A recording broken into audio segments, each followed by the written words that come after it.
Andhra Pradesh on the floor of the assembly accepting to the establishment of Amravati as the capital, and despite him reiterating that if not 34,000 acres, 50,000 acres should be taken to create a futuristic, wonderful, beautiful capital for the state of Andhra Pradesh, it was he who changed his words, sir, and brought onto the scene the multi-capitals with the stated objectives of decentralized development.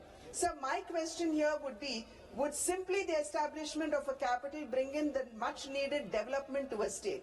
So we know fairly well that for the development of a state, we need to instill confidence in investors, we need to welcome investments, and we also need to ensure that the required logistical and infrastructural needs are actually put in place. However, sir, what we saw in the previous 5 years rule of YSRCP was simply a depletion of all of this, and the entire machinery of YSRCP was deemed or stooped or steeped in land and in sand as well as liquor mafia, sir.